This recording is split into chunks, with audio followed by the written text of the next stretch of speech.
Part 6, Remembering Remnants.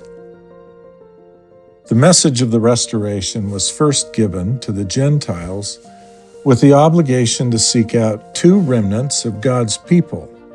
The first remnant is the people who descended from the Jews. While living among the Jews, Jesus Christ said he had other sheep to visit. And other sheep I have which are not of this fold. Them also I must bring, and they shall hear my voice, and there shall be one fold and one shepherd. After his resurrection, Christ visited the Americas to teach his other sheep, not at Jerusalem. He referred to those people and their posterity as a remnant of the house of Jacob. He called them his people. They are the second remnant.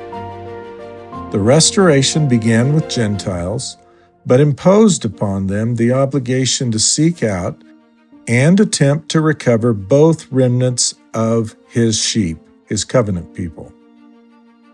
Despite that obligation, a Hebrew translation of the Book of Mormon was neglected until the LDS Church put one into print in 1981, which it subsequently withdrew from print. 6 years later, the RLDS sect printed one. Both of these include the textual errors that provoked condemnation from the Lord in 1832. The restoration has renewed, and people obtained a covenant from the Lord in 2017. They have not forgotten the two remnants. Using the corrected, recovered, and accepted scriptures, both a Jewish-friendly English version is now in print, and a Hebrew language translation is being prepared for publication.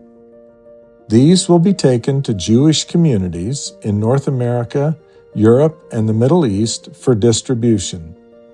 This is being done as part of God's agenda to fulfill the promises He made to the patriarchal fathers. Today, little thought is given to the promises made to Abraham, Isaac, and Jacob. Little is even known about the promises God made to Adam, Enoch, and Noah. But God never forgets His word. He has said about His promises, "Though the heavens and the earth pass away, these words shall not pass away, but shall be fulfilled." The new scriptures restore information about God's earlier promises and add promises to people living today. Zion and the New Jerusalem will include Gentiles, remnants who descend from the original American peoples, and remnants of the Jews. The people who obtained a covenant from the Lord in 2017 are working actively to invite the remnants of former covenant people to awaken and arise. God promised the patriarchal fathers there would be a new Jerusalem established in the Americas, and the Jews would return to Old Jerusalem. In May 1948, the nation of Israel was recognized, but Jerusalem was divided. In 1967, Israel obtained possession of East Jerusalem during the Six-Day War. In December 2017, the United States recognized Jerusalem as the capital of Israel. There will be a temple built in Old Jerusalem.